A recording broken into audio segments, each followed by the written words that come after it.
Sebuah pukulan dilepaskan oleh tubuh kaca King Kong sehingga membuat banyak ahli dari Sekte Langit yang mendalam berjatuhan. Tidak ada seorang pun yang mengetahui apakah mereka masih hidup atau mati. Sementara Liu Chang, meskipun tubuhnya dibungkus oleh kekuatan Doqi yang menakutkan, tetapi kekuatan misterius yang berasal dari tubuh kaca King Kong membuat semua organ dalamnya hancur dan bahkan tulangnya berubah menjadi abu. Setelah menghabisi orang-orang dari Sekte Langit yang mendalam, tubuh kaca King Kong perlahan menyusut menjadi seorang pemuda. Lalu di sampingnya muncul 3 orang gadis cantik, yakni Cai Lin, Xiao Yixian, dan juga King Lin. Kilau keterkejutan melintas di mata Yun Yun dan semua orang dari Sekte Bunga. Ia tidak menyangka bahwa Xiaoyan memiliki kemampuan yang menakutkan seperti itu. Bahkan mereka semua hampir saja mati oleh Sekte Langit yang mendalam. Sementara Xiaoyan, hanya dengan kemampuannya sendiri dia mampu menghabisi orang-orang itu. Xiaoyan mendatangi kelompok Yun Yun dan bertanya apakah kalian baik-baik saja. Lalu dia mengeluarkan botol giok yang berisi pil pemulihan dan memberikannya kepada Yun Yun. Yun Yun menjawab, aku baik-baik saja, hanya saja ada beberapa murid yang mengalami luka. Tetua dari Sekte Bunga mengucapkan terima kasih kepada Xiaoyan karena telah membantu mereka. Xiaoyan tersenyum, tidak perlu sungkan karena memang sejak awal Papiliun Bintang Jatuh dan Sekte Bunga telah berhubungan baik. Sementara Yun Yun pandangannya tertuju kepada Cai Lin yang ada di samping Xiaoyan. Namun Cai Lin hanya diam dan acuh tak acuh. Bagaimanapun juga mereka telah menyimpan beberapa dendam. Seandainya bukan karena keberadaan Xiaoyan, kedua gadis ini pasti akan bertarung satu sama lain. Mengingat karakter Ratu Medusa yang kejam dan karakter Yun Yun yang tidak mau kalah. Melihat situasi yang sedikit canggung ini, Xiaoyan lantas bertanya kepada tetua Sekte Bunga sudah berapa lama mereka berada di tempat itu. Tetua ini memberitahu bahwa perjalanan mereka telah memakan waktu selama 5 hari. Hal ini karena mereka tidak menemukan jalan yang tepat. Bahkan selama perjalanan mereka telah menarik kawanan binatang buas. Hanya saja kali ini mereka kurang beruntung, disergap oleh kelompok dari Sekte Langit yang mendalam. Xiaoyan menghela napas dan menggelengkan kepalanya. Lalu dia menanyakan apakah tetua mengetahui tentang situasi faksi yang lain. Tetua ini menjawab seharusnya mereka semua telah menuju panggung wilayah Kono dari tanah Kono barbar. Itu adalah tempat yang ditinggalkan sejak zaman kuno. Bahkan binatang buas sekalipun tidak akan mendekati tempat itu. Oleh karena itu di sana bisa dianggap tempat paling aman dari binatang buas. Namun juga sangat berbahaya karena terdapat kekuatan misterius yang tersembunyi di sana. Jika ingin menuju ke sana, setidaknya masih memerlukan waktu selama 2 hari perjalanan. Mata Xiaoyan bersinar setelah mendengar informasi itu. Dia menjadi semakin bersemangat untuk mendapatkan jantung Bodhisattva. Namun ia juga menyadari jika hanya mengandalkan kekuatan mereka saja, maka tidak akan mungkin bisa mendapatkan jantung Bodhisattva. Hal ini karena setiap harta misterius pasti dijaga oleh binatang buas. Contohnya saja seperti buah jiwa yang dijaga oleh piton petir langit. Begitu juga dengan pohon Bodhisattva yang dikenal sebagai harta karun paling langka dan unik. Secara alami akan dijaga oleh binatang misterius dengan kekuatan yang menakutkan. Oleh karena itu, Xiaoyan berencana meminjam kekuatan dari faksi lain untuk mendapatkan keuntungan dari kekacauan yang akan terjadi. Meskipun bisa dikatakan setiap faksi yang sampai di panggung wilayah Kono kemungkinan besar faksi yang sangat kuat. Bahkan di antara mereka mungkin saja terdapat musuh bebuyutan Xiaoyan seperti Aula Jiwa. Ia hanya bisa bersabar dan mengambil resiko. Jika tidak, dia tidak akan memiliki kesempatan sedikit pun untuk memasuki bagian terdalam wilayah panggung Kono. Xiaoyan menatap Yun Yun dan berkata, bagaimana jika kita pergi bersama? Kita akan menjadi lebih kuat jika bekerja sama. Meskipun sedikit ragu, Yun Yun hanya bisa mengangguk. Terlebih lagi banyak murid Sekte Bunga yang telah terluka, jadi tidak mungkin untuk melanjutkan perjalanan. Akhirnya ia mengangguk dan bersedia bergabung dengan kelompok Xiaoyan. Sebelum pergi, Yun Yun menyarankan agar lebih baik mereka mengambil jalan ke arah timur terlebih dahulu. Karena jika terus menuju ke arah barat, meskipun sedikit lebih dekat dengan wilayah panggung Kono, tetapi mereka akan melewati sebuah tempat yang dijaga oleh piton surga kuno. Kekuatannya setara dengan Duzun puncak perubahan kelima. Xiaoyan nampak terkejut ketika mendengarnya, karena piton surga kono adalah binatang yang langka dan sudah bisa dianggap punah di dunia luar. Selain langka, darah piton kono juga berguna untuk memperkuat tubuh fisik seseorang. Tidak hanya darah piton itu, tetapi kolam darah yang dijaga oleh binatang itu juga sangat berguna, karena selain mengandung kekuatan alam yang melimpah, di dalamnya juga terdapat harta karun yang sangat berharga. Tentu saja hal ini merupakan sebuah keberuntungan untuk Xiaoyan, karena jika ia berhasil mengambil darah piton surga kono itu, maka dia akan dapat melatih tubuh kaca King Kong sampai tingkat yang ke-9. Tanpa banyak basa-basi, Xiaoyan meminta Yun Yun untuk menunjukkan lokasi piton surga kono itu berada kepadanya. Piton surga kono itu sangat berguna untukku. Yun Yun nampak terkejut, tetapi dia tidak memberikan komentar apapun karena setiap kali bertemu dengannya, Xiaoyan selalu memberikan kejutan yang luar biasa. Jadi dia hanya bisa tersenyum dan mengangguk. Namun tiba-tiba Xiaoyan merasakan kekuatan yang cukup kuat melintas di atas mereka. Ia segera menyuruh semua orang untuk menekan kekuatan mereka ke tingkat paling bawah. Kelompok itu adalah orang-orang dari Sokoponik Iblis. Salah satu di antara orang-orang itu adalah seorang gadis yang Xiaoyan kenal, yaitu Pinking Er. Namun Xiaoyan dapat merasakan aura yang berbeda dari tubuh gadis itu. Aura ini hanya pernah ia rasakan dari Jian. Xiaoyan menebak bahwa tampaknya Pinking Er telah mendapatkan beberapa peluang saat berada di reruntuhan Doseng waktu itu.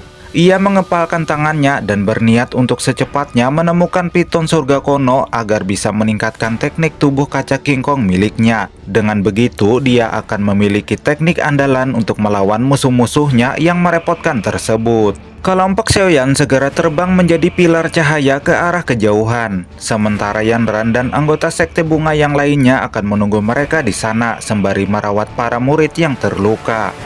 Setelah beberapa saat berlalu, kelompok Xiaoyan sampai di sebuah pegunungan dengan lembah yang sangat curam. Xiaoyan menatap ke arah lembah dan berkata, seharusnya ini adalah tempat piton surga kono berada.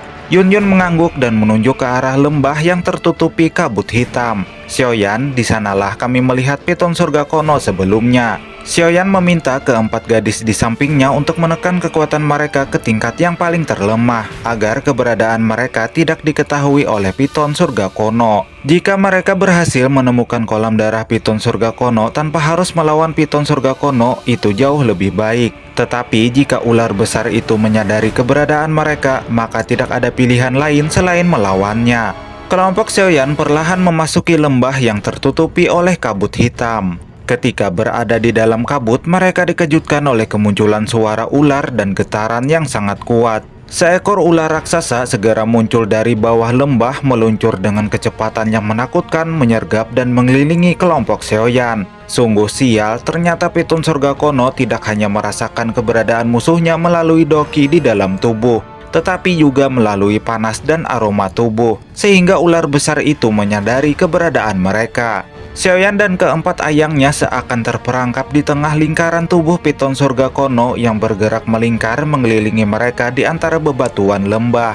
Tiba-tiba saja ular besar itu membuka mulutnya dan meluncur untuk menelan kelompok Xiaoyan. Tapi tidak semudah itu pergoso. Xiaoyan dan keempat ayangnya dengan cepat menghindar. Kekuatan doki yang sebelumnya mereka tekan kini diaktifkan kembali, sehingga membuat piton surga kono mengeluarkan raungan dan niat membunuh. Menyadari ular ini cukup agresif, Xiaoyan segera mengaktifkan teknik tubuh kaca King Kong miliknya. Xiaoyan melepaskan tinju ke arah ular besar itu, namun pergerakan ular ini sangat lincah. Cailin dan tiga lainnya masing-masing menggunakan teknik mereka untuk menyerang. Cailin mengeluarkan senjata panah, namun ular besar itu dapat menghindari setiap serangannya. Begitu juga dengan Yun Yun. Meskipun dia telah menggunakan formasi pedang, tetap saja ular itu bisa menghindarinya. Bahkan serangan racun Xiao Yixian dapat dinetralkan oleh aura aneh yang berasal dari tubuh ular tersebut. Selain pergerakannya yang lincah, piton surga kono juga memiliki kulit yang keras, sehingga serangan biasa tidak akan mempan terhadapnya. Ular tersebut bergerak dengan cepat untuk menyerang Xiaoyan. Untung saja Xiaoyan berhasil menahan mulut ular raksasa itu dengan kedua tangannya. Saat ini Xiaoyan berencana untuk secepatnya menyelesaikan pertarungan itu dalam satu serangan teratai api. Namun sayangnya ular ini terlalu lincah, sehingga dirinya tidak akan memiliki waktu yang cukup untuk menggabungkan beberapa jenis api surgawi. Bahkan saat ini tubuh kaca King Kongnya terkena hantaman yang sangat kuat oleh ekor ular raksasa itu, sehingga membuatnya mundur beberapa langkah. Seandainya tubuh aslinya tidak berada di dalam tubuh kaca King Kongnya, mungkin saja dirinya sudah mengalami beberapa luka yang serius setelah terkena serangan barusan. Ketika Xiaoyan mundur, King Lin muncul di sampingnya. "Tuan muda, paksa matanya untuk menatapku." Xiaoyan nampak terkejut. Kenapa dia melupakan hal ini? King Lin memiliki kemampuan unik yang dapat mengendalikan ular. Ia segera mengangguk. Xiaoyan mencoba memancing piton surga kono dengan terus menyerangnya. Mata ular itu menyala seakan-akan ingin membunuh Xiaoyan dalam sekali serangan. Namun ketika ular raksasa itu meluncur menuju Xiaoyan, tiba-tiba saja dia dihentikan oleh King Lin yang secara tiba-tiba muncul. Di hadapan gadis itu terdapat 3 kelopak bunga hijau yang berputar. Kekuatan dari kelopak bunga itu dengan cepat memasuki mata dan pikiran piton surga kono, sehingga niat membunuh dan keganasan yang dikeluarkan oleh ular tersebut dengan cepat menghilang. Xiaoyan menghela napas lega saat melihat King Lin berhasil mengendalikan piton surga itu. Tetapi ia tetap khawatir bagaimanapun juga kekuatan piton surga kono setara dengan Duzun puncak perubahan kelima. Dengan kekuatan King Lin saat ini, apakah dia bisa mengendalikan ular itu dalam waktu yang cukup lama? Belum selesai Xiaoyan bergumam, tiba-tiba saja piton surga kono mulai menunjukkan reaksi yang aneh. Tubuh ular itu mengeluarkan aura menakutkan untuk melawan. Xiaoyan menatapnya dan bergumam, memang tidak mudah berurusan dengan binatang ini. Ia segera mengeluarkan api surgawi di tangannya dan melepaskan serangan tinju ke arah ular tersebut. Tentu saja ular besar ini tidak akan menyerah begitu saja. Dia memberikan perlawanan dan melepaskan aura yang sangat kuat. Benturan tinju Xiaoyan dan aura yang menakutkan dari piton surga kono menciptakan ledakan yang menggema ke segala arah. Di sisi lain, Cailin juga membantu dengan serangan panah yang mengandung energi piton 7 warna. Sementara Yun Yun dia melepaskan serangan formasi pedang. Begitu juga dengan Xiao Yixian, dia melepaskan kekuatan formasi racun yang membatasi pergerakan piton surga kono tersebut. Di bawah tekanan dari beberapa ahli Duzun, tentu saja piton surga kono tidak dapat memberikan perlawanan. Tubuh kaca King Kong Xiaoyan melepaskan beberapa pukulan kuat ke tubuh piton surga kono agar dia menyerah. Sementara King Lin, dia kembali menggunakan teknik 3 kelopak bunga giok miliknya untuk mengendalikan ular raksasa itu. Xiaoyan begitu senang karena King Lin berhasil mengendalikan piton surga kono. Maka dengan begitu kekuatan kelompok mereka akan melonjak. Dengan kekuatan Duzun puncak perubahan kelima ular itu sudah bisa dianggap kuat di wilayah tanah barbar. Kali ini kelompok Xiaoyan cukup beruntung dengan adanya King Lin. Dengan kemampuan unik yang dimilikinya, mereka tidak hanya berhasil mengendalikan piton surga kono yang seperkuat dan langka. Tetapi jika berhasil menemukan kolam darah piton surga kono, maka Xiaoyan dapat melatih tubuh kaca King Kongnya ke tingkat 9. Semua orang akhirnya bisa menghela napas lega karena berurusan dengan piton surga kono sangatlah menguras tenaga mereka. Lalu Xiaoyan menatap ke arah lembah dan berkata, "Kita harus secepatnya menemukan kolam darah piton surga. Ayo pergi." Xiaoyan terbang lebih dulu dan keempat ayangnya mengikuti dari belakang.